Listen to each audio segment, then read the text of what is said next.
Hello my dear student, welcome to Deepak classes. आज आपको दिख ही रहा होगा स्क्रीन पे हम क्या करने वाले हैं। और अगर मैं आपको टॉपिक का नाम बताऊं तो टॉपिक है बच्चों ड्रॉप प्रॉब्लम इन इलेक्ट्रोस्टैट, बोल सकते हैं आप। और ये वाला टॉपिक से पहले क्वेश्चन नहीं पूछा जाता था, लेकिन आप देखते होंगे 2022 में इससे 4 या 5 शिफ्ट में क्वेश्चन पूछा गया था।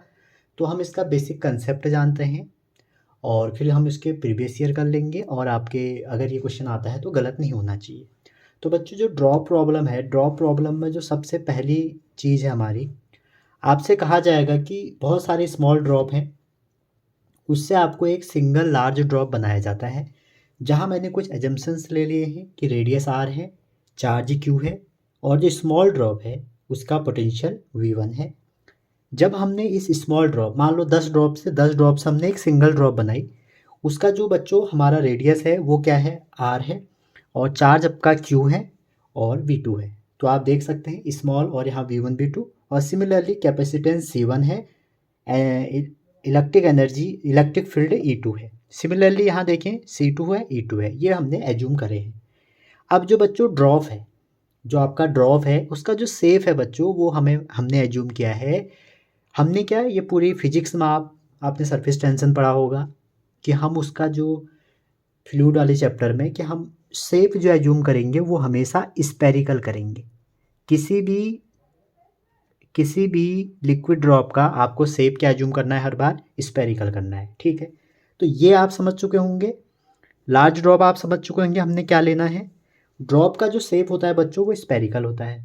अब स्पेरिकल का मतलब आप समझ रहे होंगे कि मान लीजिए ये कोई स्पेयर है हमारा, ठीक है, और इसकी रेडियस आर है, या आप बोल सकते हो सेंटर से यहाँ तक की डिस्टेंस इसकी कुछ डिस्टेंस एक्स है। ठीक है, तो अगर आपसे पूछा जाए कि बताइए इसका कैपेसिटेंस कितना होगा, तो स्पेरिकल कंडक्टर का जो बच्चों कैपेसिटेंस होता है वो होता है 4πε0 आर। ठीक है, आर मतलब सेंटर से लेके यहाँ तक की डिस्टेंस, हमने एक्स ली है तो मैं इसको भी एक्स ले रहा हूँ। ठीक है, डिस्टेंस होती है। अगर मैं इलेक्ट्रिक फील्ड की बात करूँ तो इलेक्ट्रिक फील्ड कितना होता है, 1/4πε0, जिसको मैं के लिख रहा हूँ, के, और उसमें कितना चार्ज है क्यू। ठीक है, और कितनी उसमें डिस्टेंस हो, उस समय डिवाइड करना पड़ेगा उसके स्क्वायर से। वही मैं आपसे पोटेंशियल पूछूंगा बच्चों, तो आप कह सकते हैं कि जो पोटेंशियल का फॉर्मूला होगा वो होगा के क्यू, और अब हम इसको एक्स डिस्टेंस से डिवाइड करेंगे। एक्स क्या है, सेंटर से लेके यहाँ तक की डिस्टेंस। ठीक है, जिसको आप रेडियस भी कह सकते हैं, समझ रहे हैं। सेंटर से यहाँ तक की डिस्टेंस आप इसको रेडियस भी कह सकते हैं। क्लियर है। अब हम इसकी ये कंसेप्ट को अप्लाई करते हैं अपने ड्रॉप प्रॉब्लम पे। अब आप देखेंगे, मान लीजिए आपके पास छोटे छोटे बहुत से ड्रॉप हैं। मान लीजिए पहला, दूसरा, तीसरा, चौथा, पांचवा, छठा, सातवां, आठवां। अब इतने तो हम बना नहीं सकते हैं, ये एन ड्रॉप है। ठीक है, इन एन ड्रॉप से बच्चों आपको बनाना है एक बड़ा ड्रॉप। ठीक है, बड़ा ड्रॉप मतलब, कहने का मतलब ये है कि एक बड़ा बना दिया इनको रख के। ठीक है, एक सिंगल लार्ज का बना दिया। तो ये छोटे छोटे आपके ड्रॉप थे, इसकी ईच की रेडियस हमने आर ली है, इसकी बड़ी आर ली है। अब आप मुझे ये बताइए, अगर इसके एक गोले पे चार्ज क्यू है तो इस पे जो पूरा चार्ज जाएगा, जो इस छोटे छोटे गोलों का चार्ज क्यू है, अगर एक बड़ा सा गोले में आप इसको ट्रांसफॉर्म करते हैं तो उस पर कितना चार्ज होगा। अगर ये एन है तो आप क्यू को कितने टाइम ऐड कर दो, एन टाइम। तो जो बड़ा चार्ज होगा क्यू, वो क्या हो जाएगा, n time Q. Q Q Q Q, अगर आप एन तक जोड़ेंगे तो कितना आ जाएगा, एन क्यू आ जाएगा। पहली बात आप ये समझ गए होंगे। दूसरी बात, अब आप देखिए यहाँ पर जो एन छोटे छोटे ड्रॉप का वॉल्यूम है बच्चों, एन छोटे छोटे ड्रॉप का वॉल्यूम है, वो यहाँ इसके पूरे के वॉल्यूम के बराबर होगा। आप ये एज्यूम करिए आपके पास 10 गिलास पानी था, आपने अगर वो एक बाल्टी में डाल दिया तो जो 10 गिलास पानी का आपका वॉल्यूम है वो उस बाल्टी में जो पानी डाला है आपने उसके बराबर होगा। तो आप बोल सकते हो n time volume of smaller drop, और वॉल्यूम हम स्पेरिकल सरफेस का लगाएंगे, वो किसके बराबर होगा, वो होगा बड़े ड्रॉप जो आपने एक सिंगल ड्रॉप बना दी है उसके वॉल्यूम के बराबर। इसकी रेडियस आपने क्या एज्यूम करी थी, आर एज्यूम करी थी। तो जब आप इसको सॉल्व करेंगे, ये इससे कट गया, ये इससे कट गया, तो यहाँ से आर की वैल्यू क्या आ जाएगी, आर की वैल्यू आ जाएगी, ये 3 पावर इधर भेजोगे 1/3 में तो n की पावर 1/3 r, ये हमारा दूसरा रिलेशन आ गया। ठीक है, ये भी आप समझ गए होंगे। तीसरा हम देखते हैं। अब मेरे पास r का रिलेशन आ गया, ये दूसरी बात हमने क्लियर कर ली। अब तीसरी है कैपेसिटेंस की बात। अगर मैं आपसे पूछूं कि स्मॉल ड्रॉप का कितना कैपेसिटेंस होगा, आपने कहा भाई C1 होता है और जिसका फॉर्मूला है 4πε0 इंटू रेडियस। तो जो छोटे गोले हैं उनका रेडियस कितना है r। तो अगर मैं आपसे पूछूं कि बिगर का कितना होगा तो आप कहोगे C2, और C2 मतलब 4πε0 r बड़ा वाला। अब इस r की वैल्यू आप ये वाली उठा के रख दो यहाँ पे। तो जैसे आप इस पे वैल्यू रखेंगे बच्चों तो क्या आ जाएगा 4πε0 r आ जाएगा, और जो एक n की पावर 1/3 बच जाएगा। ठीक है, तो अगर आप इस पूरे को C1 भी लिख देते हैं तो जो बिगर ड्रॉप का हमारा कैपेसिटेंस हो जाएगा वो हो जाएगा n की पावर 1/3 C1। ये भी आप समझ गए होंगे। सिमिलरली अगर मैं आपसे कहूँ पोटेंशियल कितना होगा, तो पोटेंशियल और इलेक्ट्रिक फील्ड ड्राइव करते हैं। हमने ये रेडियस और इसमें रिलेशन निकाल दिया, इस चार्ज में और इस चार्ज में रिलेशन निकाल दिया, इस कैपेसिटेंस और इस कैपेसिटेंस में रिलेशन निकाल दिया। अब हम इलेक्ट्रिक फील्ड और पोटेंशियल में रिलेशन निकालेंगे। अब हम पोटेंशियल में अगर रिलेशन निकालें तो आप बताइए, स्मॉलर ड्रॉप का पोटेंशियल हमने V1 लिया था, तो V1 कितना हो जाएगा 1/4πε0। ठीक है, 1/4πε0, और स्मॉलर का चार्ज है Q ओवर R। अगर मैं आपसे बिगर का पूछूं तो कितना हो जाएगा V2 1/4πε0, और ये Q कौन सा हो जाएगा बड़ा वाला, क्योंकि बड़े गोले पे चार्ज क्या है कैपिटल Q और रेडियस है R। तो अभी अभी आपने दो रिलेशन निकाले थे, तीन रिलेशन,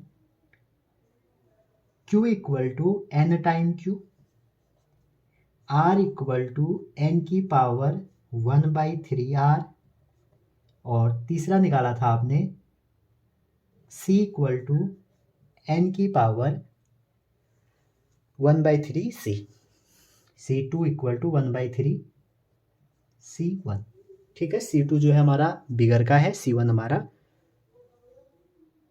स्मॉलर का है। मतलब राइट साइड में जो आपके QR C1 है ये आपने पहले देखे हैं।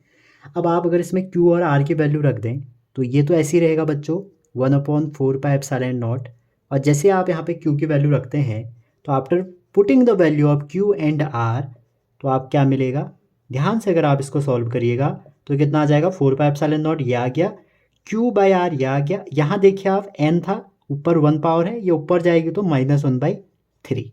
इसको आप सॉल्व कर सकते हैं।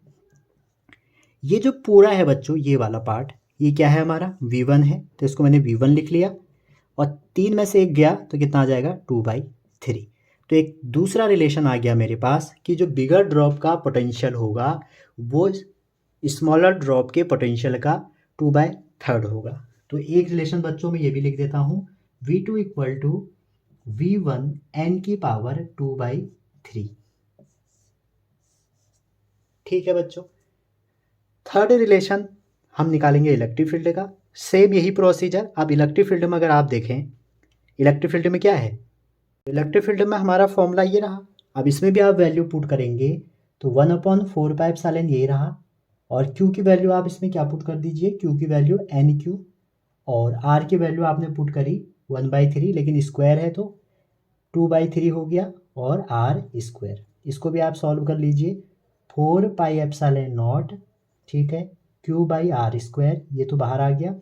अब यहाँ से देखिए आप n की पावर 1 है, 2/3 ऊपर जाएगा तो 2/3 हमने माइनस में भेज दिया। तो सॉल्व करके जैसे हम इसको देखें ये अगेन E1 है, तो ये तो E1 आ जाएगा, और 3 में से आप 2 घटाएंगे तो n आ जाएगा 1/3, तो ये आ जाएगा हमारा E2। तो बच्चों ये हमारा तीसरा रिलेशन था कि स्मॉलर और बिगर ड्रॉप के टर्म में हम अपनी क्वांटिटी को कैसे एक्सप्रेस करेंगे। ठीक है, ये दो चीज़। अगर कभी आपसे इसी क्वेश्चन में कभी अगर आपसे पूछा जाए कि इलेक्ट्रोस्टैटिक पोटेंशियल एनर्जी, तो वहाँ पे भी आप इसको लगा सकते हैं। कैसे, आपको फॉर्मूला आने चाहिए। इलेक्ट्रोस्टैटिक पोटेंशियल एनर्जी जो है बच्चों, इलेक्ट्रोस्टैटिक पोटेंशियल एनर्जी जो है वो दो केस हैं आपके सिलेबस में, एक है यूनिफॉर्म चार्ज स्पेयर। तो जो यूनिफॉर्म चार्ज स्पेयर है उसकी जो एनर्जी होती है, नॉर्मली जो फॉर्मूला होता है वो क्या होता है, U इक्वल टू 3/5, ठीक है, bracket 1/4πε0 Q square by R, ठीक है। ये आपका पोटेंशियल एनर्जी का फॉर्मूला होता है यूनिफॉर्म चार्ज का स्पेयर का। अगर यूनिफॉर्मली चार्ज रिंग का पूछा जाए बच्चों, तो रिंग का जो होता है वो होता है U इक्वल टू 3/2 और अगेन अंदर का पार्ट जो है वो सेम है, तो क्यू स्क्वायर बाई आर, ठीक है। अगर आप इसको कुछ एज्यूम कर लेते हैं U1 या U2 तो आप इसको ईजिली याद कर सकते हैं।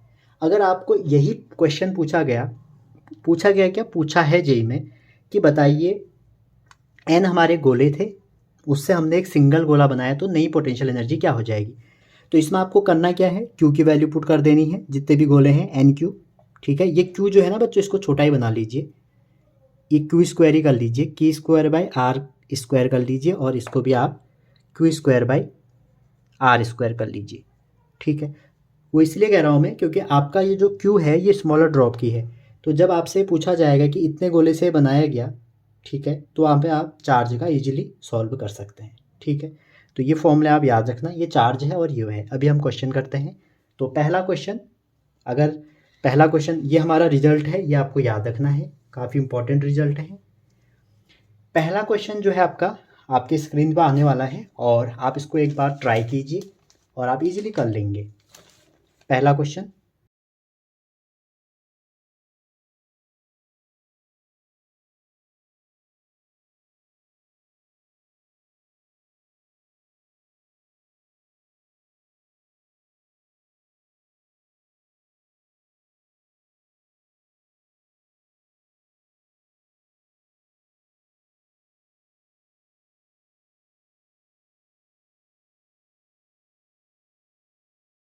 पहला क्वेश्चन है, आपने देखा होगा, उसमें आपको दिए हैं सिंपल सा 27 ड्रॉप दिए हैं आपको और इससे हमने एक सिंगल ड्रॉप बनाई, ऐसा क्वेश्चन में कह रहे हैं। और जो हमारा ये वाला ड्रॉप था इसका जो पोटेंशियल है जिसको मैं V1 एज्यूम कर रहा हूँ क्योंकि हमने V1 लिया है स्मॉलर का, वो 22 वोल्ट है। तो आपसे पूछा जा रहा है कि 22 ड्रॉप से अगर एक बनाई तो बड़े वाले का पोटेंशियल निकालो, दैट मीन्स V2 कैलकुलेट करो। तो बच्चों अभी भी हमने एक रिलेशन किया है, V2 equal to V1 n की पावर 2/3। तो आप इसमें n जो है आपका ये नंबर ऑफ ड्रॉप है, तो V1 हो गया 22 इंटू 27 की पावर 2/3। इसको जब आप सॉल्व करेंगे 22 इंटू 3 की पावर 3 इंटू 2/3, 3 से 3 कट गया तो 9 इंटू 22, तो आंसर आ गया 198। अगर आपको ये फॉर्मूले याद हैं इजीली आप कर सकते हैं। अदरवाइज अगर आपको याद नहीं है पहले आपको रेडियस निकालनी पड़ेगी, फिर आपको चार्ज के टर्म उसको सॉल्व करना पड़ेगा जैसे मैंने आपको अभी समझाया। तो अगर आप जेई की तैयारी कर रहे हैं, अपना टाइम बचाना चाहते हैं थोड़ा मैथ्स के लिए और फिजिक्स में और क्वेश्चनों के लिए, तो आप इनको ज़रूर लर्न करें, एक दो बार प्रैक्टिस करें, आपको याद हो जाएगी, ठीक है। अगला क्वेश्चन आपकी स्क्रीन पे,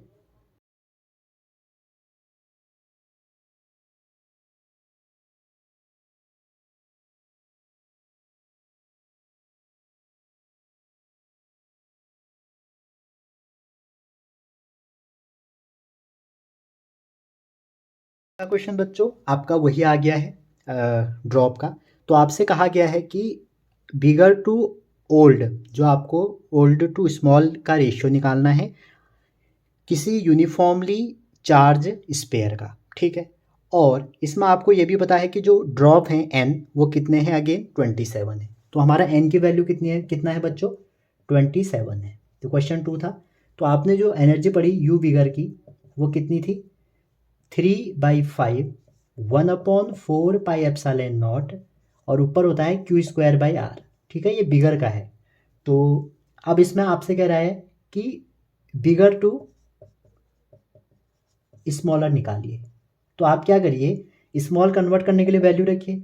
अब देखिए जो Q है ये कितने से बना है, 27, तो हमारा Q का रिलेशन क्या है, NQ। अगर आपको इसको कन्वर्ट करना होगा छोटे में तो ये NQ हो गया। और R का क्या है, r इक्वल टू n की पावर, या आप लिख सकते हैं 27 की पावर 1/3 छोटा r।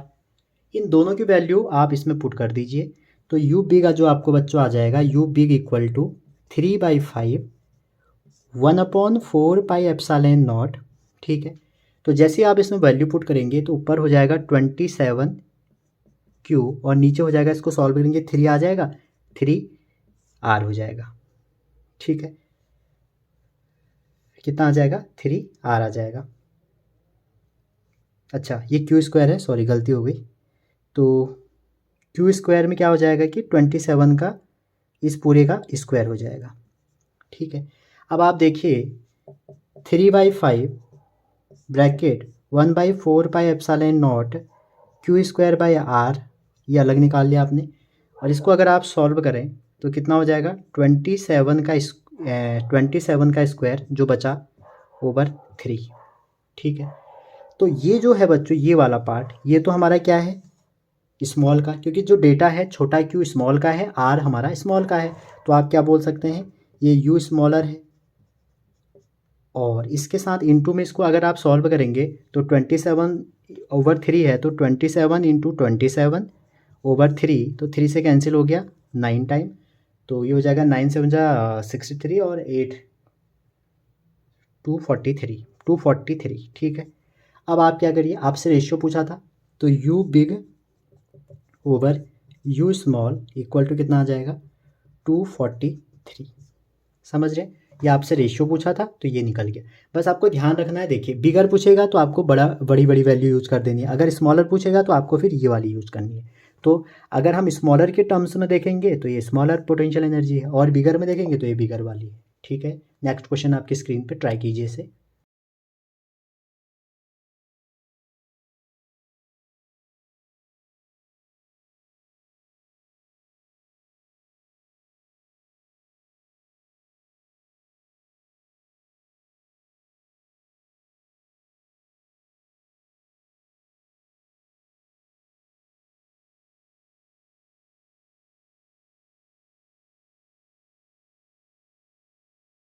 नेक्स्ट क्वेश्चन है कि 512 ड्रॉप है, 512 आपके थर्ड क्वेश्चन है, 512 ड्रॉप है, उससे एक सिंगल ड्रॉप बनाई जा रही है, और इसका जो पोटेंशियल है बच्चों स्मॉलर का वो 2 है, तो बिगर का कितना होगा। तो अगेन ट्रिक लगाइए अपनी, V2 इक्वल टू 2 × 512 का 2/3।